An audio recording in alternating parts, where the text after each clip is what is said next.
Bonjour à tous et j'espère que tout le monde va bien. Voici la suite de la correction sur les exercices du calcul littéral. Alors l'exercice 78, page 48, on vous disait que ici x désignait un nombre supérieur à 1 et il fallait exprimer en fonction de x le périmètre de ce polygone sous forme réduite. Alors le périmètre, je rappelle que c'est le tour d'une figure.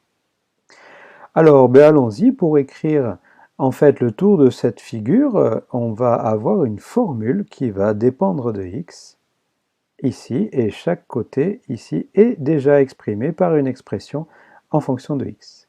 Alors allons-y, commençons ici avec par exemple ce côté qui vaut ici une mesure 5x. Le côté suivant ici qui a la même mesure que celui-là qui vaut x plus 3, donc plus x plus 3, plus le côté suivant ici 7x plus 1, le côté suivant 10x moins 0,5, et enfin le dernier côté x plus 3. Voilà notre périmètre.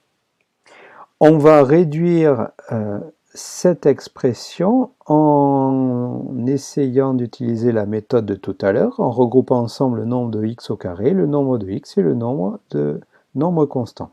Alors il n'y a pas de x au carré, mais par contre il y a des nombres de x, il y a 5x, x, 7x, 10x et plus x.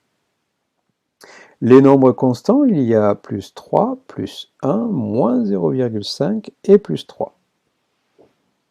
Alors, ce qui nous donne 5x plus x, ça fait 6x, 6x plus 7x, 13x, 13x plus 10x, ça fait 23x, 23x plus x, ça nous donne 24x. Donc voilà pour le nombre de x. Les nombres constants, 3 et 1, ça fait 4, 4 moins 0,5, ça fait 3,5, 3,5 plus 3, ça fait 6,5. Voilà pour les nombres constants. On obtient donc l'expression 24x plus 6,5.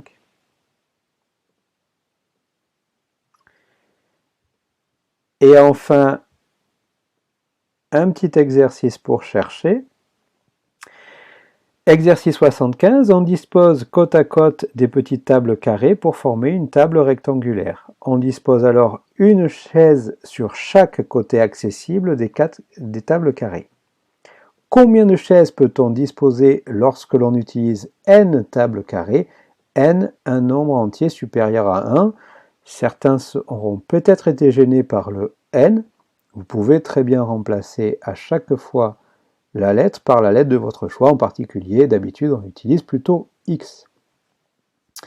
Alors, ce qu'il fallait comprendre ici, dans ce petit problème, c'était qu'en fonction du nombre de tables, on allait pouvoir calculer le nombre de chaises directement. Alors, comment ça se calculait ici? On pouvait faire des essais avec une table, 2 tables, 3 tables, 4 tables, etc. etc. Et on s'apercevait qu'en réalité, il y avait 2 tables ici pour chaque, 2 chaises pour chaque table. Et une fois qu'elles étaient collées, il y avait encore une chaise ici et une chaise de l'autre côté. C'est-à-dire que pour chaque table, en fait, le nombre de chaises était en fait le double du nombre de tables, plus ces deux côtés-là. Voilà comment on peut écrire ce calcul avec une formule. 2 fois le nombre de tables, c'est-à-dire 2n, plus 2 chaises, plus 2. Alors pour ceux qui préfèrent avec des x, 2x plus 2. Voilà la formule, ou la méthode, pour calculer ici le nombre de chaises en fonction du nombre de tables. Je vous remercie.